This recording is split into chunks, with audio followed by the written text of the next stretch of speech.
이번 시간에는 포세이돈에 대해서 좀 다뤄볼게요. 이 포세이돈은 제우스와 형제죠. 제우스, 하데스, 포세이돈, 이 삼형제, 그리고 헤스티아, 또 데메테르, 또 헤라, 이렇게 이제 누이들이 있고. 근데 이제 포세이돈은 보통은 제우스의 형이다 이렇게 표현되는데, 일리아스에서는 제우스를 가장 큰 형님으로 묘사했어요. 포세이돈은 제우스의 동생으로 이렇게 표현되어 있습니다. 저는 그러니까 크로노스와 레아의 아들인데, 이 삼형제가 제비뽑기를 해가지고 우주의 영역을 나눠요. 세 군데로. 그래서 제우스가 하늘을 지배하게 되고, 포세이돈은 바다를 통치하게 됩니다. 바다의 신이에요. 제우스, 하데스, 포세이돈은 별도의 어떤 자기 궁전이 따로 있죠. 포세이돈도 바다에 자기 궁전이 따로 있어요. 하데스도 마찬가지고, 대개 보통 신들은 올림포스에 거하죠. 근데 포세이돈은 자기 궁전에 바다 시면 깊은 곳에 있는 자기 궁전에서 올림포스로 올라오기도 합니다. 그러면 포세이돈의 그 황금 궁전, 그것이 어디 있느냐 보시면 일리아스의 그 근거가 있어요. 일리아스 13권 21행에 보면은 아이가이라는 데 자기 이제 황금 궁전이 있다 이렇게 돼 있어요. 거기를 제가 한번 읽어볼게요. 근데 이제 이 부분은 일리아스 13권 제가 10행부터 한번 읽어보겠습니다. 여기 이제 포세이돈에 대해서 약간 구체적인 묘사들이 나오기 때문에 그래요. 대지를 흔드는 통치자는 결코 눈먼 파수를 보지 않았으니, 대지를 흔드는 통치자는 포세이돈을 얘기합니다. 지진의 신이에요. 그는 숲이 우거진 트라케이 사모스의 상상봉에 높이 앉아 전쟁과 전투를 보고 있다가 놀라움을 금치 못했다. 그러니까 포세이돈은 트로이 전쟁을 보고 있어요. 어디서? 사모스 섬의 상상봉에서 지금 보고 있는데 깜짝 놀랐다라는 거예요. 놀라움을 금치 못했어요. 눈먼 파수를 보지 않았다는 거예요. 제대로 봤다라는 거예요. 그곳에서는 이대산의 봉우리들이 모두 보이고, 이대산은 트로이 지역에 있는 높은 산이잖아요. 거기에 봉우리들이 모두 보이는데 그곳에 누가 있냐면 지금 제우스가 있어요. 제우스가 이다산에서 전쟁을 지금 관할하고 있어요. 그래서 어떻게 제우스의 의지는 아킬레우스에게 영광을 주기 위해서 트로이군에게 아주 용기를 주고 힘을 줘서 트로이군이 지금 아카이오이족을 몰아붙이고 있어요. 그것이 이제 보였다라는 거예요. 포세이돈이 사모스 섬의 상상봉에서 그런 것들을 보고 있다라는 거죠. 그래 그 이대산의 봉우리들이 모두 보이고 프리아모스의 도시와 아카이오이족의 함선들도 보였기 때문이다. 바다에서 나와 그는 바로 그곳에 앉아있다가 트로이아인들에게 아카이오이족이 쓰러지는 것을 보고 불쌍히 여겼고 제우스에게 크게 분개했다 이렇게 되어 있어요. 원래 바다에 있다가 전쟁이 궁금해서 나왔고 제우스가 트로이 편을 들면서 아카이오이족이 굉장히 이제 곤란한 지경에 있잖아요. 몰리고 있으니까 그것에 제우스에게 크게 분개를 했어요. 포세이돈이. 그래서 그가 지체 없이 깎아지른 듯한 산에서 내려오며 재빨리 걸음을 옮겨 놓으니 포세이돈이 움직일 때 그 불사의 발밑에서 높은 산들도 숲도 떨었다. 분노했죠. 지금 포세이돈이 제우스한테. 그 사모스 섬에서 지금 제우스를 보고 있어요. 이대산 모든 봉우리가 보이니까. 그래서 이제 그 산에서 내려온 거예요. 내려오는 모습을 보인 거예요. 그랬더니 불사의 발밑에 있던 그 산들과 숲이 막 흔들렸어요. 떨었어요. 3번 걸음을 옮기고 4번째로 옮기자 그는 목적지인 아이가이에 닿았는데 그곳에는 바다의 심연 속에 그의 궁전이 영원히 멸하지 않는 찬란한 황금 궁전이 세워져 있었다. 그러니까 바다로 3걸음 가고 이제 4걸음째 자기 목적지 그곳에 자기 궁전, 황금 궁전이 있어요. 그곳이 아이가이라는 거예요. 걸어서 갔는데 막 산들도 흔들리고 그곳에 가서 그는 황금 갈기가 흘러내리는 청동 발굽이 준마 두 피를 수레에 맸다. 그러니까 말 둘. 그 말은 지금 특성이 갈기가 말 뒤에 이제 목덜미에 있는 갈기가 황금이라는 거예요. 물론 황금색이라는 이야기겠죠. 그래서 포세이돈이 말을 모르는데 그 말들은 황금이에요. 황금색이에요. 그러니까 바다가 이렇게 파도가 출렁출렁 거릴 때 햇빛을 받으면 황금색이잖아요. 금빛 물결이라고 많이 하죠. 아마 그거를 묘사했을 거예요. 그래서 이제 그 말두필에다 수레를 맸어요. 전차를 맨 거죠. 그리고 그 자신은 황금을 몸에 두른 다음 훌륭하게 만든 황금 채찍을 틀어주고 수레에 올라 파도 위로 몰고 갔다. 그러니까 자기 자신을 황금으로 치장을 했어요. 황금을 몸에 둘렀어요. 아마 황금 갑옷 같은 거겠죠. 전쟁에 지금 참여하려고 하는 거니까. 그 다음에 채찍도 황금이에요. 그래서 이제 수레를 모는데 파도 위로 몰고 있어요.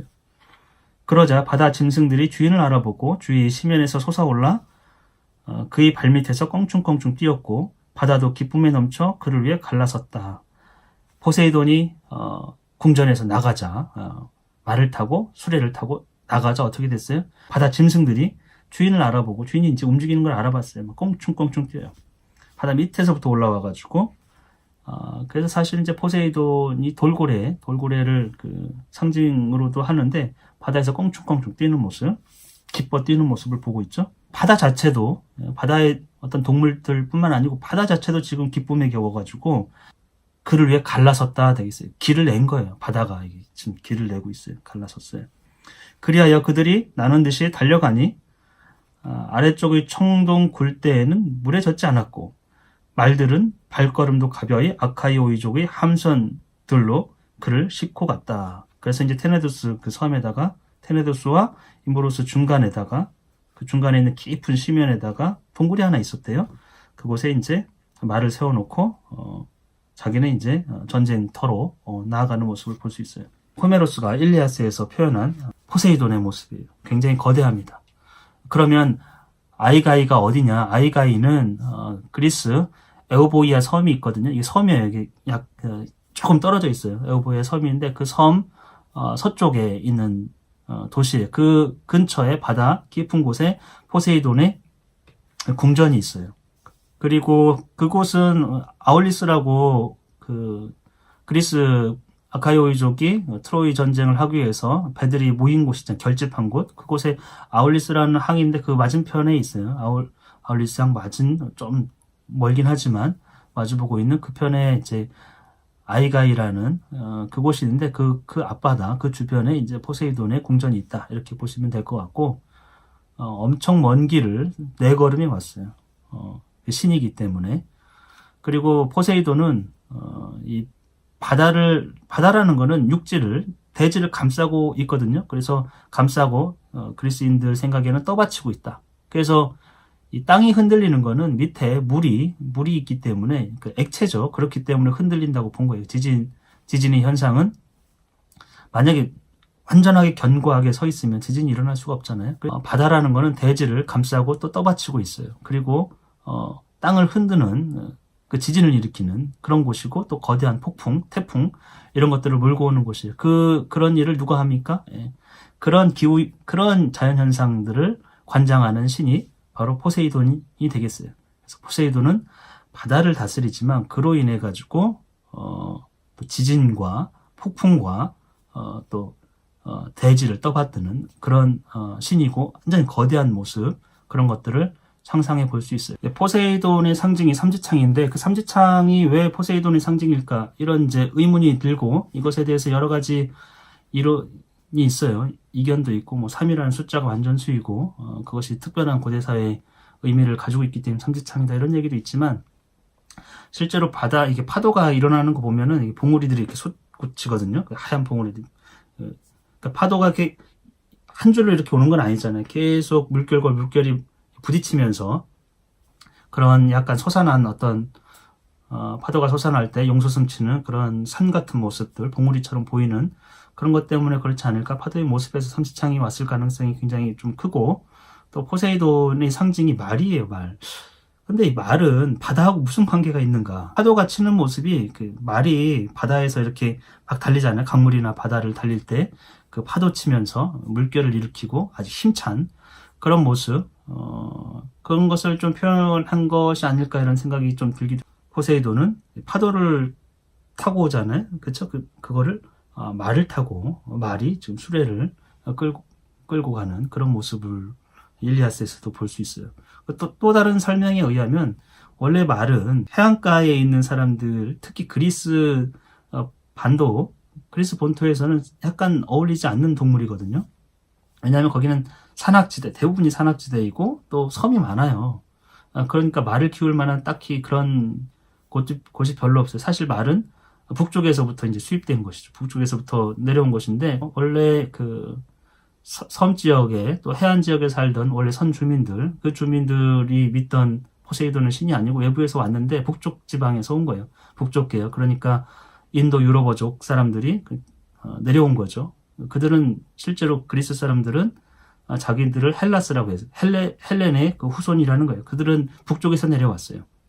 그래서 그들이 섬기던, 그들이 중요하게 생각했던 그 말의 신이 있었겠죠. 말이 아주 중요하니까 그걸 주관하는 신이 있는 거예요. 그리스 쪽에서는 말이 중요한 게 아니고 바다예요. 바다가 엄청 중요해요. 육지에서는 바다신이 필요 없어요. 사실은. 바다를 볼 일이 없으니까. 근데 아주 중요한 역할은 이제 대체를 하는 거죠. 서로 섞이고 이렇게 하면서. 그래서 말의 신이 바다 역할까지 하게 되는 그런 것이 아닌가. 그렇지 않으면 해안가에 사는 사람들이 말을 뭐 숭상한다든지 그것을 의인화시켜가지고 신을 만든다든지 중요성이 떨어지니까 그러지는 않았을 거예요. 어쨌건 그것이 이제 민족이 이동하고 그러면서 섞였을 것이다, 융합됐을 것이다. 이런 설명들이 있습니다. 포세이돈을 상징하는 건 삼지창과 말이에요. 물론 뭐 황소도 연관이 많이 되어 있고 돌고래 이런 것들도 후대에는 연관이 되어 있습니다. 그리고 포세이돈은 그 아폴론과 함께 그 제우스로부터 벌을 받아요. 헤라가 부탁을 해가지고 제우스를 결박한 일이 있어요. 그 일리아스에도 나오는데 그래가지고 그게 이제 제우스에서 제압당하면서 그들에게 이제 벌을 내려요. 제우스가 신은 어떤 벌을 받는가? 죽을 수는 없잖아요. 그 신분이 죄인의 신분으로서 이제 노역을 하는 거예요. 인간 세계에 내려가서 인간을 위해서 일을 당분간 정해진 기간 동안 해요. 마치 이제 징역살이 하는 거랑 비슷해요. 귀족든 왕족이든 만약에 죄가 있어서 그 죄를 판결을 받으면 어떻게 됩니까? 그냥 가만히 있는 게 아니고 징역을 살죠. 그때는 본래 있던 신분이 중요한 게 아니고 이제 죄인이라는 신분 아래에서 정해진 기간 동안 일을 하는 거죠. 신이 인간 세계에 와가지고 인간을 위해서 이제 노역을 하게 돼요. 근데 아폴론과 포세이돈이 무슨 일을 했냐면 지금 트로이아 지방 그 당시에 왕이 누구냐면 라오메돈이었어요. 라오메돈은 프리아모스 왕의 아버지예요. 라오메돈이 이 사람이 약간 정직하지 못한 사람이에요. 그래서 그 밑에서 일을 하게 됐는데 라오메돈이 어떤 일을 시켰냐면은 성벽을 지으라고 했어요. 아폴론하고 포세이돈에게. 그래서 트로이아의 성벽은 신들이 만들었기 때문에 절대 누구도 침범할 수 없는, 누구도 무너뜨릴 수 없는 그 아주 강한 성체이거든요. 그래서 인간이 무력으로 어떻게 성을, 아킬레우스도 마찬가지예요. 그 성을 무너뜨리지 못했어요. 넘지는 못했어요. 그래서 트로이 목마를 가지고 계략을 써가지고 그 성을 이제 함락하게 되잖아요. 그 이유는 신들이 만들었기 때문에 아폴론과 포세이돈이. 근데 라오메돈이 그 노역을 맡기면서 일을 맡기면서 그 굉장한 선물을 주겠다고 보수를 하겠다고 보답을 하겠다고 그렇게 약속을 했는데 근데 실제로 성벽이 다 지어진 후에 그 약속을 지키지 않아요. 신을 능멸한 거죠. 사실 어찌 보면 아마도 죄인이니까 사실 신분이 죄인이니까 똑같이 것들 뭐 이랬을 수도 있어요. 우리가 보면은 신으로 본 게 아니고 죄인으로서 능력이 어찌 보면 신의 능력을 발휘하거나 이럴 수가 없는 거잖아요. 신분이 그런 상태에 있는 두 사람을 가지고 이제 약속을 어겼죠. 그래서 포세이돈이 이제 노역에서 풀려나서 분노를 해서 지금 라오메돈에게 아주 바다 괴물을 보냅니다. 그래서 그런 일들이 있었고 나중에서는 또 이제 그것과 얽힌 이야기들은 다음 시간에 하도록 하고요. 포세이돈과 아폴론이 트로이아 성벽을 지었다. 그리고 그 원한, 라오메돈이 약속을 지키지 않은 그 원한, 그것이 해소가 되지 않았기 때문에 포세이돈은 트로이의 적개심을 가지고 트로이 반대편에서 그리스 군에게, 아카이오 유족에게 유리하게 이끌어냅니다. 그런 이야기들이 배경으로 숨어 있어요. 오늘은 일리아스를 이해하기 위해서 또 일리아스에서 나온 어떤 포세이돈의 모습, 그 관련된 이야기들을 간략하게 나눠봤습니다.